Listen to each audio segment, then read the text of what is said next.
The Marvel Universe has dealt with many threats, and now our beloved heroes are set to fight their biggest foe, Godzilla. Let's find out how our superheroes deal with the fearsome kaiju in the 5th issue of Godzilla Destroys the Marvel Universe, but not before you tap on that subscribe button. Go on, do it! Alright then, let's begin!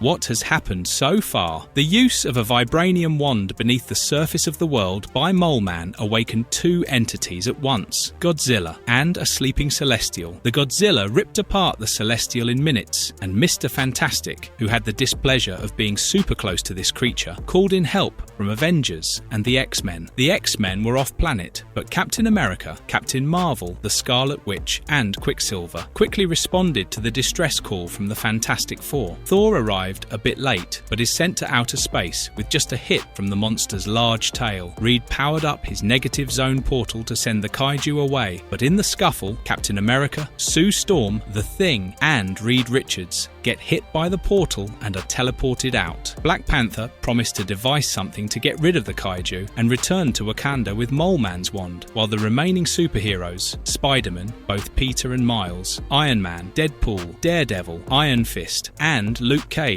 hold the fort till then. A glimpse at the future showed the year 2099, where Godzilla had continued its reign of terror, and what remained of Riri Williams, Tony Stark, and Forge rebuilt the portal again. The plan would fail once more, as this time they sent the aged Human Torch to the negative zone. Back in the present, as Shuri works on a weapon, heroes and villains join forces to fight the huge kaiju. They are only able to get a respite when Strange banishes it into the astral plane, but warns them that Godzilla will soon start to punch the innards of their reality. In the negative zone, Herbie tries to find the Fantastic Four and get them home, following the orders of the old Johnny Storm. The Dread Dormammu, tired of being Godzilla's punch bag, returned it at the same time it entered the astral plane into Madripoor, where Wolverine saw it and called the X-Men. The X-Men could barely hold their own, as even Charles Xavier couldn't reason with the beast, but Black Panther had a plan in place by then. After asking the X-Men to send the kaiju to Wakanda, he armed Bruce Banner with giant vibranium weapons and used PIM particles to increase the size of Hulk. T'Challa had also synthesized the vibranium alloy in Mole Man's wand to create Mecha Adaptoid Centurion Mark A, piloted by every superhero who answered the call. Hulk and King Namor, who arrived on Ibira, a giant lobster-like creature, briefly brought the mecha sometime, as they too were defeated soon. The mecha's eyes had the power of Cyclops, the head controlled by Doctor Strange, arms piloted by Warhammer,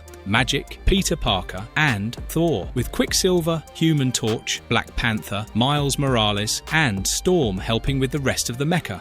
Now the mecha and the kaiju. Hours ago, in New York, Iron Man tirelessly worked to restore peace after the destruction caused by Godzilla. Black Panther interrupted his work to call him to Wakanda. When Iron Man insisted he was needed in New York, T'Challa lured him in with the promise of building an armor. The excited billionaire had rushed there in record time to help build the mecha. Now, he mans the giant mecha with his fellow superheroes. First, he asks War Machine to aim for Godzilla's eyes. T'Challa then asks Spider-Man to deploy restraints, which is accompanied by Peter Parker singing a modified version of the Spider-Man jingle. Spider-Man, Spider-Man does whatever Panther says. It doesn't rhyme, but it's amusing. As the kaiju is bound, Peter suggests putting a spider tracker on it, but the other superheroes are too busy to hear his suggestion. They unload all their power onto the creature. Doctor Strange's winds of Watum, Thor's Mjolnir's blue flames with the wrath of Asgard, Cyclops' lasers, and the flames of the Human Torch. Cyclops suggests trapping Godzilla on the mutant planet of Araco, but Johnny doesn't want to share any bit of space in the solar system with the monster that separated him from his family. Shuri adds to this powerful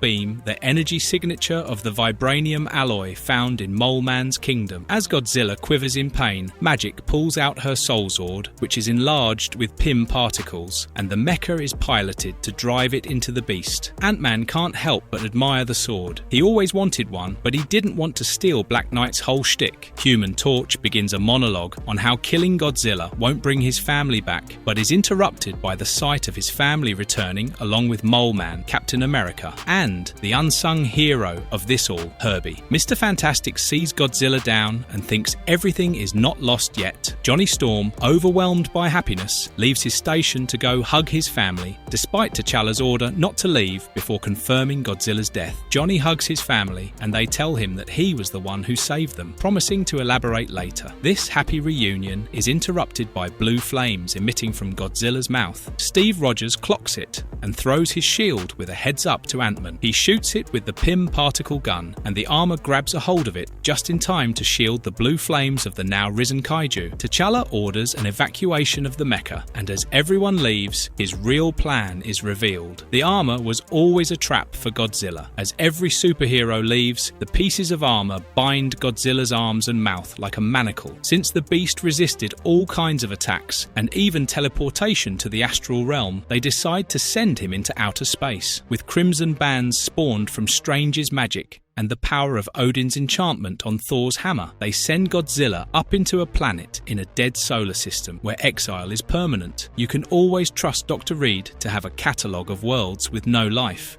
for science.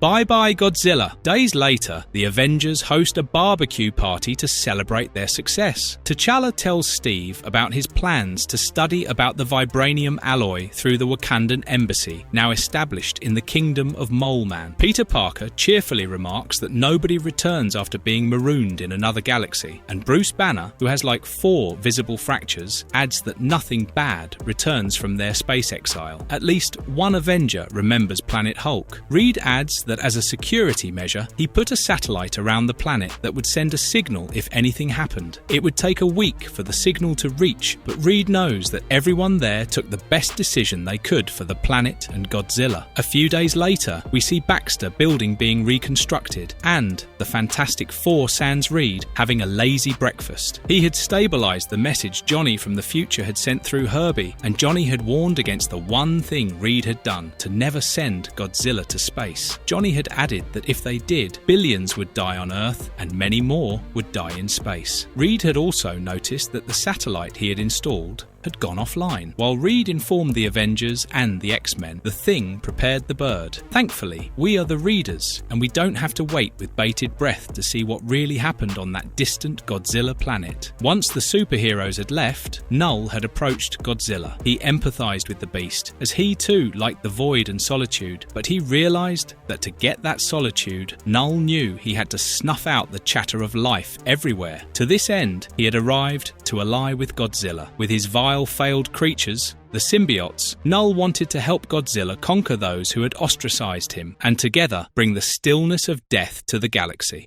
Marvelous verdict! Godzilla will be back with the symbiote in a series soon, and my prediction is that Spider-Man will definitely get more panel time. I am also a bit miffed that Deadpool was only there for one pull. I definitely would have enjoyed his quips. Other complaint I have against this series was the god-awful costume design of Black Panther. Something was seriously off with it. What are your thoughts on the series? Let us know in the comments below, and if you liked the video, tap on that thumbs up. We will soon be back with the content you love, and until then, goodbye.